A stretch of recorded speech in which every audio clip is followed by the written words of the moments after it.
성도님들 혹시 소확행이라는 말을 들어보셨나요? 소소하지만 확실한 행복이라는 문구에서 소확행 앞글자만 가져와 만들어진 신조어입니다. 일상생활에서 누리는 작은 즐거움을 의미합니다.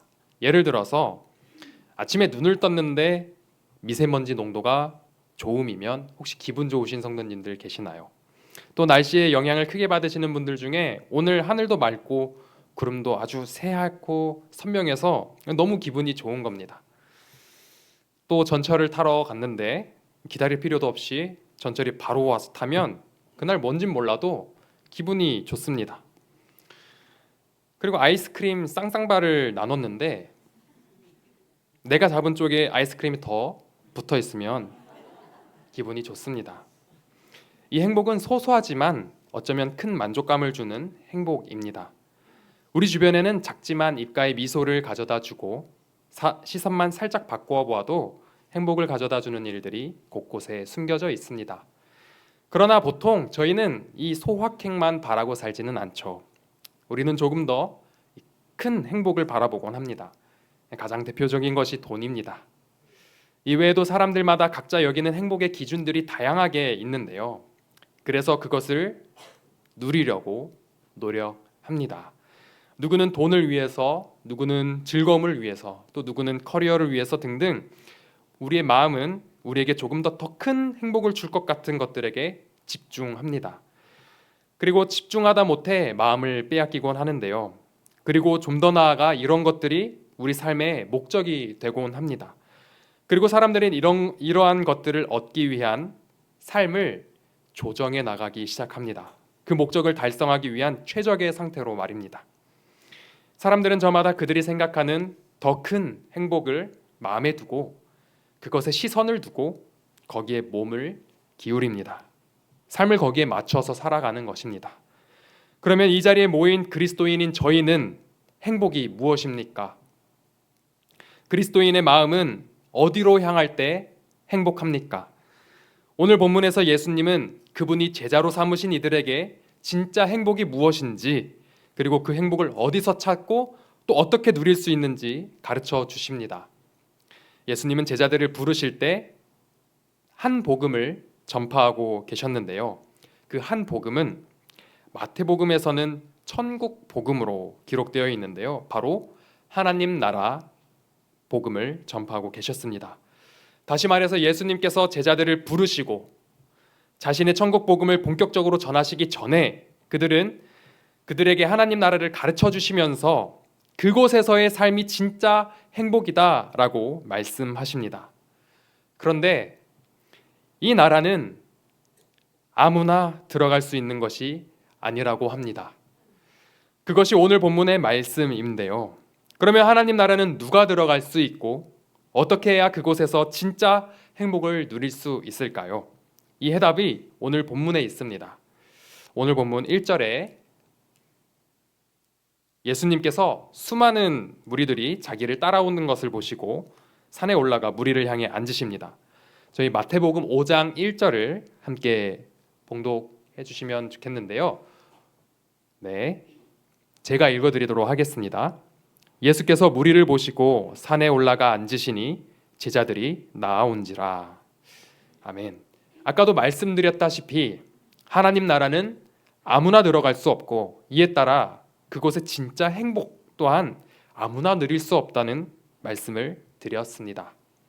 예수님은 무리들 때문에 산에 올라 앉으셨을 때 예수님께 귀를 기울였던 이들이 누구인가요? 한번 찾아봐 보시겠습니까? 네, 제자들입니다. 이 제자들은 어떤 자들이냐면요. 예수님께 인생을 건 사람들이었습니다. 하나님 나라는요, 대충 해서 들어갈 수 있는 곳이 아니더라는 것입니다. 진짜 제자가 되어야 들어갈 수 있는 곳이라는 말씀입니다. 그러면 진짜 제자가 된다는 것은 무엇일까요? 삶의 중심, 즉 마음을 온전히 예수님께 쏟아부어드리는 제자를 의미합니다. 이때까지 내가 의지하던 것이 무엇이었든 예수님을 전적으로 따르는 사람을 말합니다. 그래서 하나님 나라는 마음을 온전히 쏟아 부어야만 들어갈 수 있다고 하는데, 그러면 과연 제자들은 어떻게 마음을 쏟아 부었을까요? 오늘 본문 1절에 나온 제자들은 바로 앞 4장에 기록된 베드로, 안드레, 야고보, 요한 이 네 명을 말합니다. 이들이 과연 어떻게 예수님께 마음을 온전히 쏟아 부었었는지 함께 마태복음 4장 20절과 22절을 봉독하도록 하겠습니다. 함께 읽겠습니다. 그들이 곧 그물을 버려두고 예수를 따르니라. 그들이 곧 배와 아버지를 버려두고 예수를 따르니라. 아멘. 예수님께서 이들을 부르셨을 때 이들은 어떻게 반응하냐면요, 변화로 반응합니다. 예수님께서 베드로와 안드레를 부르셨을 때 이들이 어떻게 변화로 반응하냐면요, 이들이 예수님을 만나기 전에는 그들이 의지했던 행복, 바로 이 그물을 버려둡니다. 그물을 던져서 물고기가 가득 찰수록 행복이 채워지던 지난날, 그 때를 두 손으로 놓아버리는 것입니다. 야고보와 요한도 예수님의 부르심에 그들의 삶이 변화됩니다. 이번에는 좀 이 변화의 스케일이 엄청 커지는데요, 방금 베드로와 안드레가 버렸던 이 그물에 비하면 엄청난 변화입니다. 그물이야 좀 비싸면 다시 살 수 있을 정도인데, 그런데 야고보와 요한이 보여준 순종은 저희로 하여금 생각을 아주 깊이 하게끔 이끕니다. 바로 배와 아버지를 버려둡니다. 먼저 배를 버려둔 일을 생각해 보면요, 여러분 제가 어디서 왔는지 아십니까? 저는 전라도 여수에서 왔습니다. 여러분 갈릴리 호수는 아시는데 여수는 모르시는 분들을 위해서 간략하게 소개를 드리면, 여기서부터 남쪽으로 쭉 가시면 남해안이 나옵니다. 해안이 나오죠. 이제 그곳에서 어딘가가 여수입니다. 바로 해안가를 맞대고 있는 곳입니다. 다시 돌아와서요, 여러분, 중고거래 어플 중에 여러분 많이 사용하시는 당땡 많이 사용하시죠? 여수에 가셔서 이 당땡에 들어가 보시면 매물로 뭐가 나오나요? 네, 잘하시네요. 가보셨나요? 배가 나옵니다. 어선도 있고요. 또 이렇게 엄청 비쌉니다. 이렇게 작은 배 하나가 6,500만 원이라고 합니다. 판매가 완료되었어요. 네, 그리고 이렇게 조금 더 나은 배는 1억을 호가하는 배가 있습니다. 그러면 왜 이렇게 비쌀까요? 이 고기 잡는 배가 뭐라고 이렇게 비싼 걸까요? 그것은 이 배 한 척이 먹고 사는 문제를 해결해 주기 때문입니다. 그런데 야고보와 요한이 예수님의 부르심에 그들이 살기 위해 의지하던 이 배, 그리고 그들이 이때까지 의지했던 아버지를 버려둡니다. 진짜 아버지를 버렸다는 게 아니라 아버지를 그 자리에서 놓고 갔다라는 것이죠. 이것이 의미하는 바는 제자들이 그동안 그들의 삶을 지탱해 오던 그 기반을 포기한다라는 의미입니다. 이들이 예수님의 부르심에 그들이 의지하던 것들을 미련 없이 버립니다. 이제는 더 이상 물고기가 아니라 예수님을 따라가는 것이 그들의 삶의 목적이 되어 버립니다. 이 장면은 이제 이들의 삶이 먹고 사는 문제에서 조금 더 근본적인 영역으로 진입하는 순간을 기록하고 있습니다. 성도 여러분, 먹고 사는 것보다 더 중요한 것이 무엇이 있을까요? 당장 직장이나 부모님을 의지하는 것보다 더 중요한 것이 무엇이 있을까요? 목숨입니다. 우리의 목숨입니다. 다른 말로 생명이죠. 마태복음 6장 25절에 예수님께서는 목숨을 위하여 무엇을 먹을까, 무엇을 마실까, 몸을 위하여 무엇을 입을까 염려하지 말라고 말씀하십니다. 그러나 우리는 이것들이 얼마나 중요합니까? 중요하죠. 그러나 예수님께서 여기서 지적하시면서 말씀하시는 것은 우리가 먹고 마시고 입는 것도 중요하지만 더 중요한 것이 있다. 한번 생각해봐라. 그것은 바로 목숨이다 라고 우리에게 진짜 중요한 것이 무엇인지 관심을 갖게 하시는 것입니다. 세상 사람들은 정작 중요한 목숨에 관심을 기울이지 않습니다. 목숨이 최우선순위에 올라야 하는데 그러지 않습니다. 세상은 거꾸로 흘러갑니다. 진짜 생명이 있는데 또 진짜 행복이 있는데 그것을 모르고 가짜 행복을 쫓아 살아갑니다. 앞서 이 네 사람이 예수님의 부르심을 받았을 때 반응을 보고자 마태복음 4장 20절과 22절을 보았었는데요. 이들이 이전까지 의지하던 것들이 먹고 사는 문제는 해결할 수 있었습니다만 근본적인 해결책, 바로 이 생명은 해결할 수 없었습니다. 근데 이들이 생명을 발견했습니다. 그분이 누구시죠? 예수님을 발견하였고 이 제자들이 이 생명을 이제 따라가기 시작합니다. 이제 이 네 사람의 삶의 방식은 예수님을 따라가는 것입니다. 이때까지는 배 타고 호수 나가서 그물 던져 물고기 잡은 만큼 행복했습니다만 이제는 완전히 예수님만 의지하며 따라가는 모습을 보여줍니다. 성경은 이들이 이런 변화를 보여주자 즉시 이 네 사람을 뭐라고 말하면요, 바로 오늘 본문 1절에서 보았듯이 제자들이라고 기록합니다. 이 5장 1절에서부터 아까 보았던 4장 22절까지 그 간극은요, 딱 5절밖에 차이가 나지 않습니다. 바로 제자로 변한 것이죠.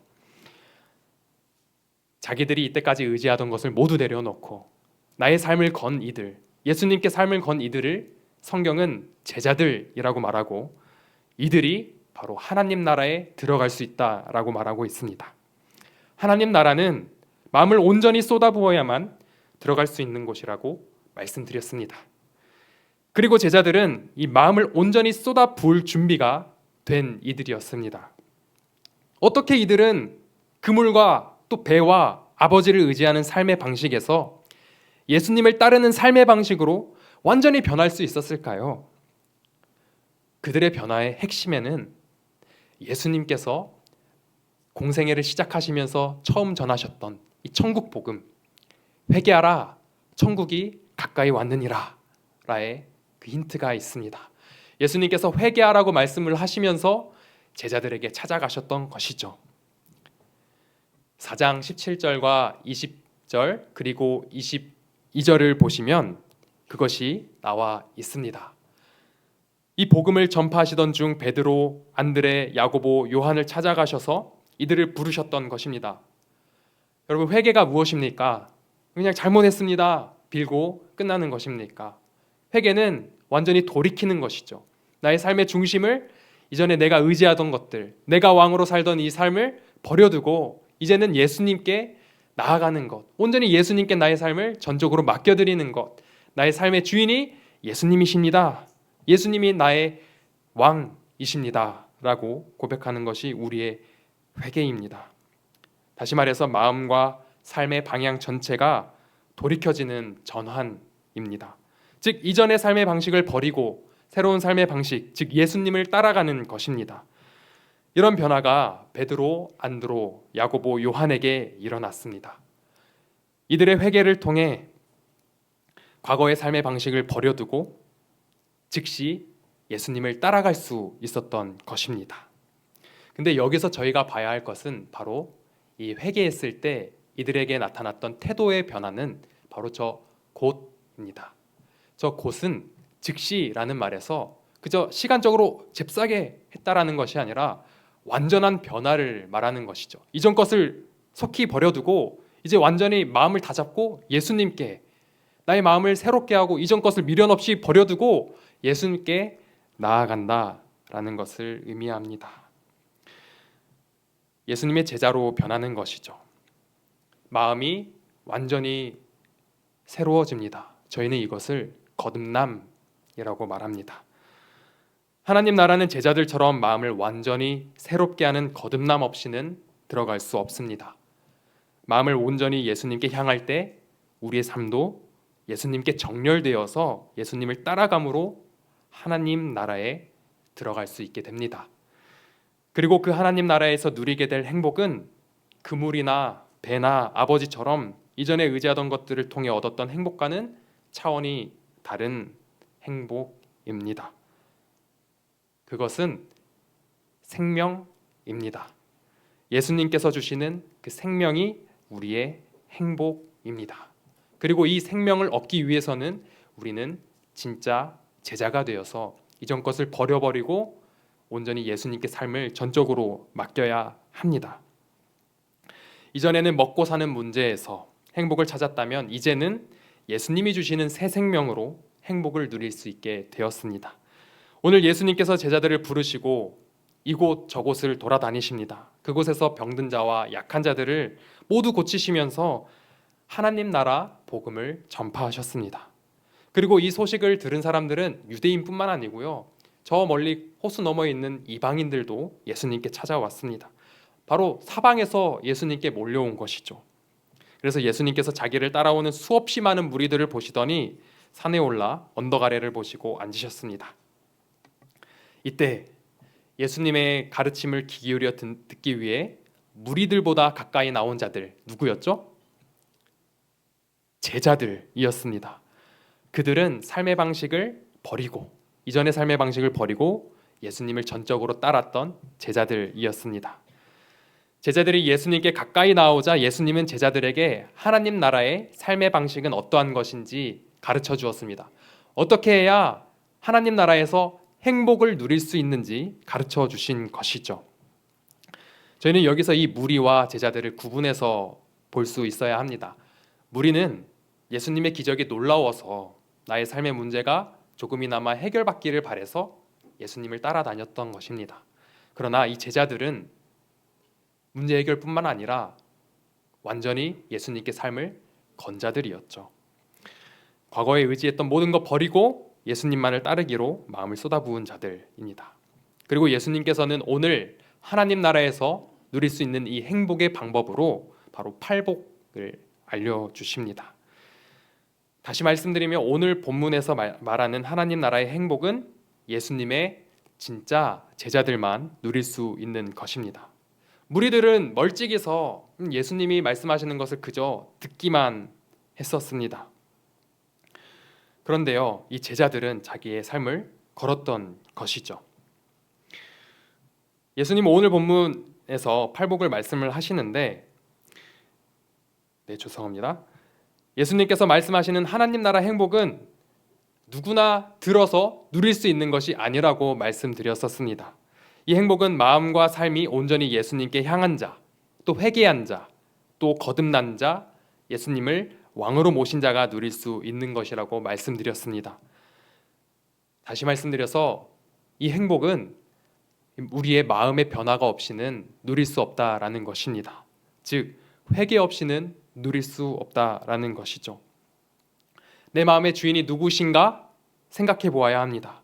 아직도 내가 붙들고 있던 그물, 또 배, 아버지, 아니면 오직 예수님만 내가 의지하고 있는가, 이것을 생각해 보아야 합니다. 왜 이런 엄격한 점검이 필요한 걸까요? 왜 우리가 이런 과거의 것들을 온전히 버려두었는지 생각해 보아야 하는 것인지 생각해 보자는 것이 왜 이렇게 엄격한 건가요? 왜냐하면 처음에 말씀드렸다시피 하나님 나라 행복은 거듭나야만 누릴 수 있기 때문입니다. 회개한 자만이 누릴 수 있기 때문입니다. 그리고 이 행복은 예수님께서 왕으로 다스리시는 하나님 나라 삶의 방식을 따를 때 누릴 수 있기 때문입니다. 그러면 도대체 누가 그런 행복을 누릴 수 있습니까? 성경은 5장 3절에서 6절에 이렇게 말합니다. 심령이 가난한 자, 저희 함께 읽어보겠습니다. 심령이 가난한 자는 복이 있나니 천국이 그들의 것이미요. 애통하는 자는 복이 있나니 그들이 위로를 받을 것이미요. 온유한 자는 복이 있나니 그들이 땅을 기업으로 받을 것이미요. 의에 줄이고 목마른 자는 복이 있나니 그들이 배부를 것이미요. 아멘. 이 심령이 가난한 자는 어떤 사람입니까? 이 사람은 심령이 가난해서 심령이 충족해 있지 않아서 스스로를 죄인으로 여길 수 있는 자입니다. 나는 죄인입니다, 주님 하고 예수님께 나아가죠. 또 애통하는 자는 누구입니까? 눈물을 흘리면서 위로가 필요한 자입니다. 그런데 이 자들이 어디로 나가죠? 세상이 아니고 예수님께 나아가는 자들입니다. 또 온유한 자는 어떤 사람입니까? 하나님, 내 뜻이 아니라요, 하나님 뜻을 보여주세요. 하나님의 뜻이 이루어지기를 바랍니다. 온유하게 기다리는 자입니다. 그리고 의에 줄이고 목마른 자는 어떤 자입니까? 스스로 이미 의로운 자라 여기는 자가 아니라요, 나는 아직 의롭지 않습니다, 제가 예수님을 통해 의로워지기를 바랍니다 라고 고백하는 자입니다. 이들은 결국 복이 있다라고 말을 합니다. 그리고 이들의 공통적인 특징은 아까도 말씀드렸다시피 결국에는 예수님께 나오게 되어 있다라는 것입니다. 다시 말씀드려서 예수님께 나오는 자가 복이 있다라고 말씀하고 있습니다. 그런데요, 이 복이 있다고 하는데, 왜냐하면 그들이 복이 있다라는 게 왜라죠? 예수님께 나오는데, 예수님께 나와서요, 저희가 저기 복이 있나니와 천국이 그들의 것이며, 이 사이에 복이 있나니 그 다음에 꼭 하나씩 들어가는 것이 있습니다. 헬라어로 호메라고 있는데 왜냐하면이 들어가 있습니다. 여기는 빠져 있는데, 왜냐하면 우리가 복이 있는데, 왜냐하면 천국이 우리의 것이고, 왜냐하면 우리가 위로를 받을 것이고, 왜냐하면 천국이 우리의 기업이 될 것이고, 왜냐하면 우리가 예수님께서 주시는 그 생명으로 배부를 것이기 때문이다 라는 말입니다. 이 시대는 행복에 굉장히 관심이 많습니다. 이렇게 사는 게 행복이다, 또 저렇게 사는 게 행복이다 라고 하면서도 딱 하나 짚어줄 수 없는 실정입니다. 그런데 예수님은요, 예수님께로 나오는 것이 행복이라고 명확하게 말씀해 주시고 계십니다. 우리가 행복이라고 갖다가 속아서 허우적거리는 일들을 예수님은 속임수다라고 분명하게 알고 계셨습니다. 그것이 어디에 나와 있습니까?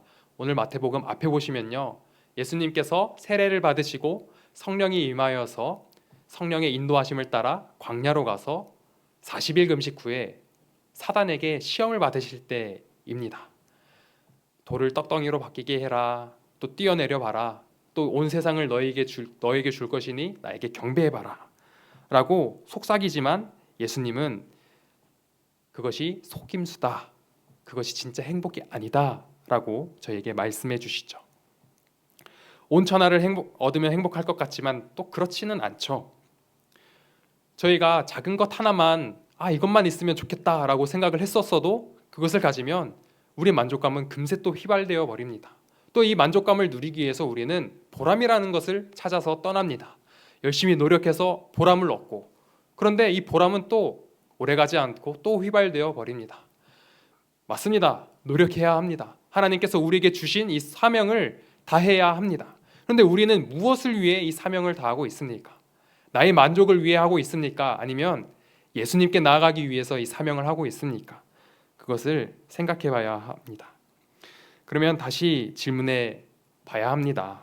행복은 과연 어디에 있습니까? 인간이 속한 이 세상에 있습니까?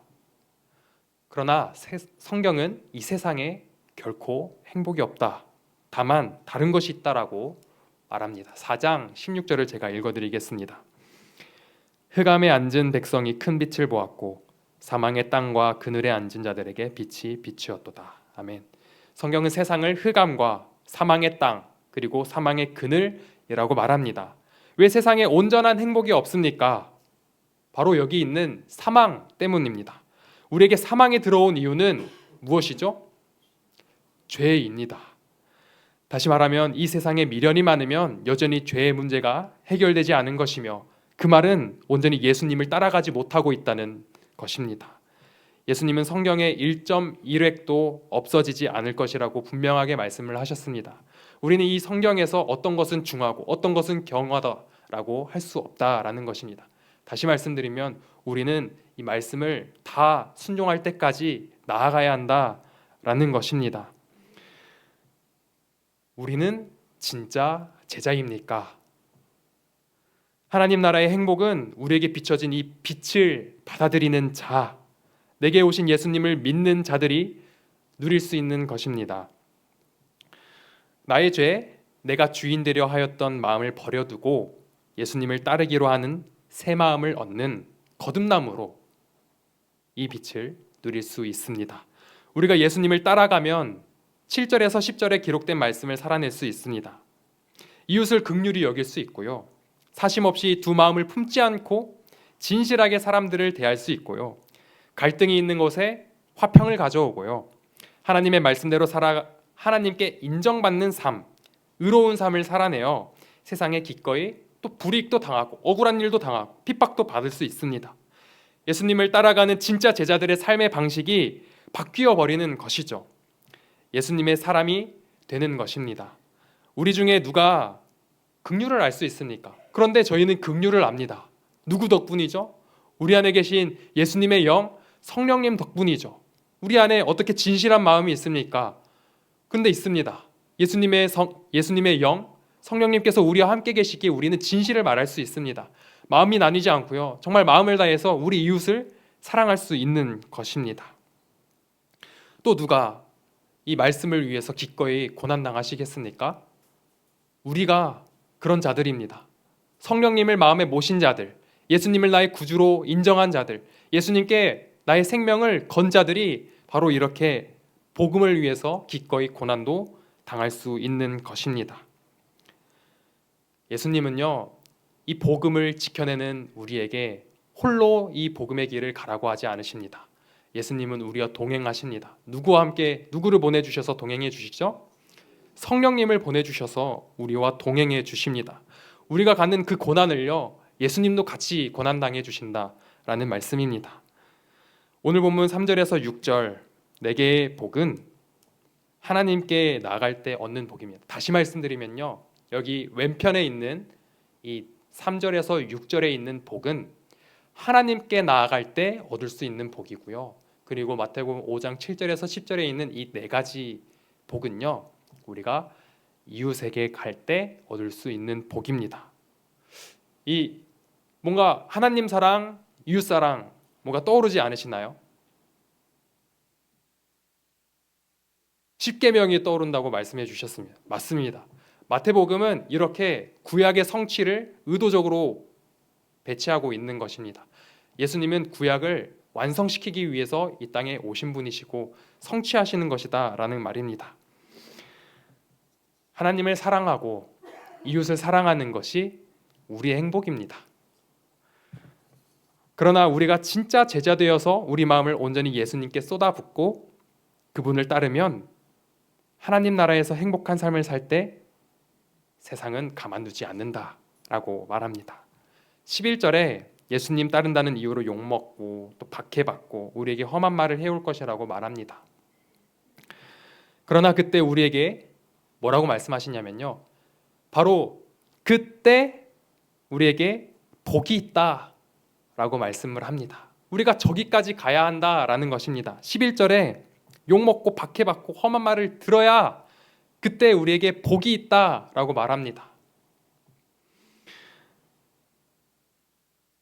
지금 내 삶은 전혀 소망이 보이지 않는데 이게 무슨 복입니까? 라고 물을 수도 있지만요, 이것은 우리가 세상에 소망을 둘 때 할 수 있는 생각입니다. 다시 말씀드리면요, 이 고난이 무슨 행복입니까? 라고 말할 수 있는데요, 이렇게 생각하는 것은 아직도 우리의 소망이 이 세상에 있다라는 것입니다.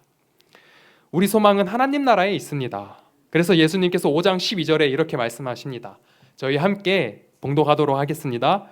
기뻐하고 즐거워하라. 하늘에서 너희의 상이 큼이라. 너희 전에 있던 선지자들도 이같이 박해하였느니라. 아멘. 저희가 서론에서 우리의 행복은 주로 먹고 사는 문제에 영향을 받았다고 했었습니다. 예수님을 만나기 전까지는요.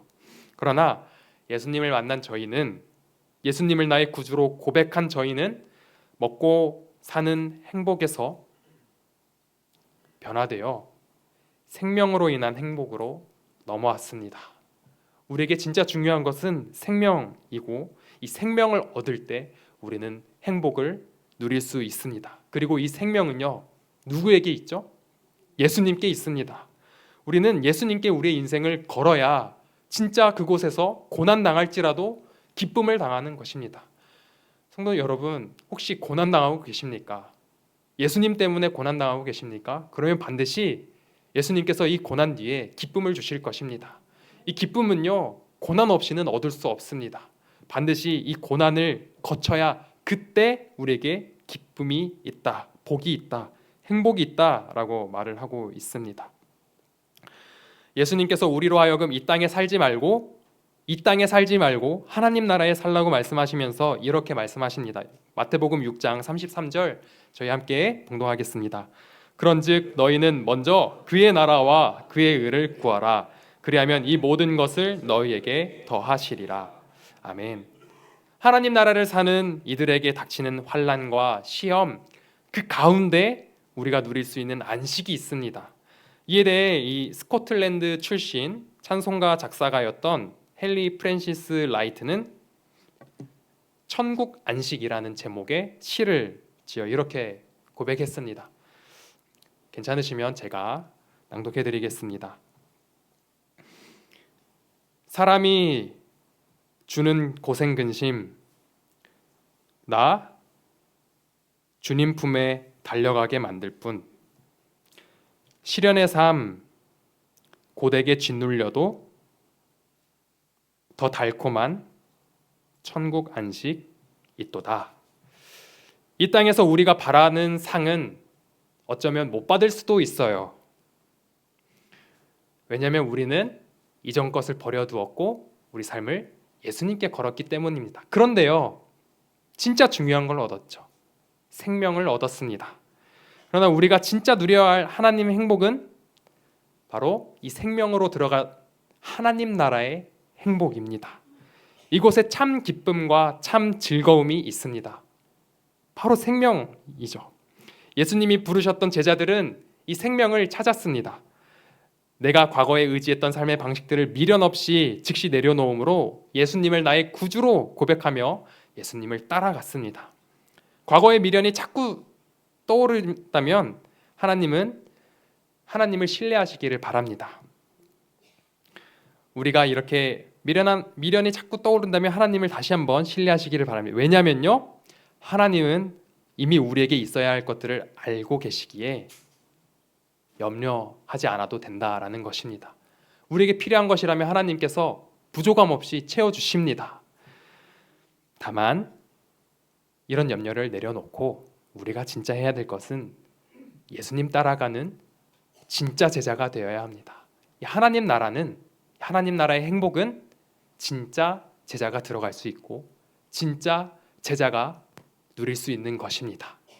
진짜 제자는 하나님의 말씀을 1.1핵도 경히 여기지 않고 모든 것을 순종하려고 노력하며 성령님을 의지하며 나아가는 자입니다.